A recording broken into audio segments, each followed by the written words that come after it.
les hommes qui ont 40 et quelques ont rêvé d'elle, hein, c'était la boum, etc. Et c'est un quinquagénaire qui rafle la mise, ça c'est ironique. Elle, c'est Sophie Marceau. C'est en 1980 que le cœur des Français fait boum pour cette gamine de 14 ans. À l'époque, la jeune actrice ne nourrit guère d'illusions sur cette gloire inattendue. Dans ce film, ça a eu un succès, mais je peux faire un autre film et qu'il n'ait pas de succès et qu'on n'entende plus parler de moi. Et ça, je m'y attends, c'est probable. Elle l'ignore encore, mais elle vient d'entrer dans la vie des Français et elle n'en sortira plus. Entre Sophie Marceau et les Français, c'est une histoire d'amour et puis aussi une histoire de famille. Il y a quelque chose de générationnel et de transgénérationnel, comme ça on la suit depuis 25 ans et c'est un petit peu le reflet de notre vie. Une vie qui se joue devant les caméras. C'est devant celle d'Andrzej Zulawski, son ex-mari et Pygmalion, qu'elle quitte l'adolescence. Il lui offre ses premiers rôles de femme sensuelle. 17 ans de passion, 4 films et un enfant plus tard, Sophie Marceau est devenue une star.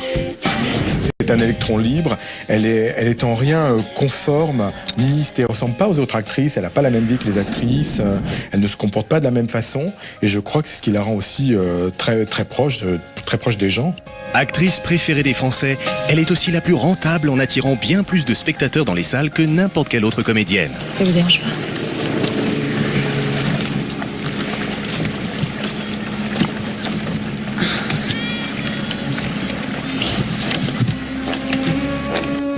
Plus de 40 millions d'entrées au box-office en 30 ans. Les Américains ne s'y sont pas trompés et lui offrent un 007 sur un plateau. Et lorsque l'actrice perd malencontreusement une bretelle à Cannes, c'est toute la planète qui succombe. Elle incarne la française à l'étranger, ça clairement. On sait qu'aux Japonais, ils sont dingues d'elle, qu'ils la considèrent aussi d'une certaine façon comme un trésor national français. Aujourd'hui, elle n'appartient qu'à un seul homme. Comment tu me trouves? Ensoleillée. Devenue réalisatrice, elle tombe sous le charme de son principal interprète, Christophe Lambert. C'est la plus belle de toutes les actrices françaises. Exact. C'est vrai. Elle a des mots très jolis sur vous, elle dit « celui-là, je l'ai choisi hein. », elle dit qu'elle vous a choisi. J'aime bien.